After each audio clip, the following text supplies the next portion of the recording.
پاکستان معاشی تاریخ کے مشکل ترین مراحل سے گزر رہا ہے۔ میں انتہائی وثوق سے کہنا چاہوں گا کہ آج کی خراب معاشی صورتحال کی اصل ذمہ دار پاکستان تحریک انصاف کی سابقہ حکومت ہے۔ موجودہ حالات پچھلی حکومت کی معاشی بد انتظامی، بدعنوانی، اناٹ پرستی اور اکڑا پروری کا شاخسانہ ہے۔ لہذا یہ مناسب ہوگا کہ مالی سال 21-22 تک معاشی صورتحال کا ایک جائزہ اس ایوان میں پیش کیا جائے۔ جناب اسپیکر، پچھلی حکومت کے غلط معاشی حکمت عملی کے باعث کرنٹ اکاؤنٹ خسارہ $17.5 ارب پر پہنچ گیا۔ زر مبادلہ کے ذخائر تیزی سے گر رہے تھے۔ IMF کا پروگرام کی تکمیل پاکستان کے لیے انتہائی اہم تھی، لیکن PTI حکومت نے اس نازک صورتحال میں حالات کو جان بوجھ کر خراب کیا۔ پیٹرول اور بجلی کی قیمتوں میں سبسڈی کے ذریعے کمی کر دی، ایسے اقدامات اٹھائے جو IMF کی شرائط کی صریحاً خلاف ورزی تھی۔ یہ ان کی سوورن کمٹمنٹ تھی، ایک ایگریمنٹ سائن کیا تھا پاکستان کے بیعاب پہ۔ یہاں تک کہ اس ضمن میں آپ کو یاد ہوگا جناب اسپیکر کہ سابقہ حکومت کے وزیر خزانہ نے فون کر کے 2 صوبائی وزیر خزانہ پر شدید دباؤ ڈالا کہ وہ اپنا قومی فریضہ انجام نہ دیتے ہوئے IMF کے پروگرام کو سبوتار کرے۔ یہ اقدامات نئی حکومت کے لیے بارودی سرنگیں بچھانے کے مترادف تھا۔ ان اقدامات نے نہ صرف مالی خسارہ میں اضافہ کیا بلکہ حکومت پاکستان اور IMF کے درمیان تعلقات کو شدید نقصان پہنچایا۔ اس پر ستم ظریفی یہ کہ PTI نے تمام کی ذمہ داری نئی حکومت پر ڈالنے کی کوشش کی۔ یہ کوشش محض چور مچائے شور کے مترادف تھی۔ ان کو یقین تھا کہ معاشی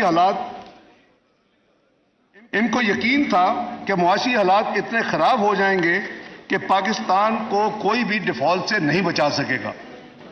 آپ ذرا بعد میں بات کر لیتے ہیں۔ رکھیں order in the house please. تمام معزز ممبران اپنی اپنی نشستوں پر تشریف رکھیں لہذا وہ اور حقائق کو خاموشی مسخ اختیار کر کریں کے پلیز۔ جناب اسپیکر، لہذا وہ حقائق کو مسخ کر کے ان کی ذمہ داری آنے والی یعنی موجودہ حکومت پر ڈالنے کی پوری کوشش کی گئی۔ یہ انتہائی غیر ذمہ دارانہ طرز عمل تھا۔ کسی محب وطن سیاسی جماعت کو اس طرح کا طرز عمل زیب نہیں دیتا۔ جناب اسپیکر، اللہ تعالیٰ کے فضل و کرم اور وزیر اعظم شہباز شریف اور اتحادی جماعتوں کے بھرپور تعاون سے ایسے مشکل معاشی فیصلے کیے گئے اور کیے جا رہے ہیں جن کی وجہ سے ان ملک دشمن لوگوں کے عزائم پورے نہیں ہو پا رہے، اور خدائے بزرگ برتر نے نہ صرف پاکستان کو ڈیفالٹ سے بچایا بلکہ ان سازشی عناصر کو عوام کے سامنے بے نقاب بھی کر دیا۔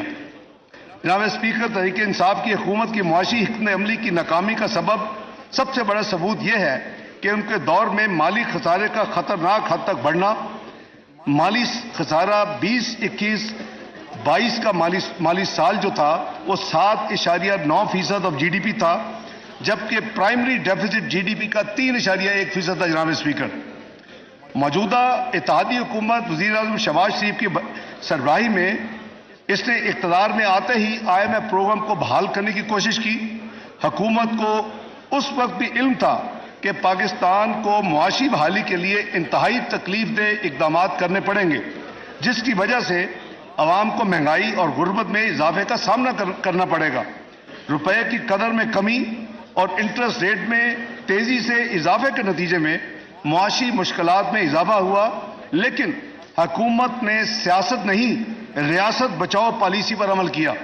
اپنی سیاسی ساکھ کی قربانی دے کر معیشت کی بحالی کو جناب اسپیکر ترجیح دی۔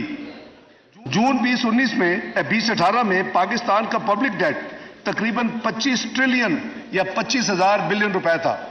PTI کی معاشی بد انتظامی اور بلند ترین بجٹ خساروں کی وجہ سے یہ قرض مالی سال 2021-22 میں 49 ٹریلین یا 49,000 ارب تک پہنچ چکا۔ اس طرح پچھلے 4 سالہ دور میں جتنا قرض لیا گیا وہ 1947 سے 2018 تک یعنی 71 سال میں اس قرض کا 98% کا اضافہ کر دیا صرف 4 سال میں۔ یہ پبلک ڈیٹ اینڈ لائبلٹیز اسی طرح جناب اسپیکر 100% بڑھ کر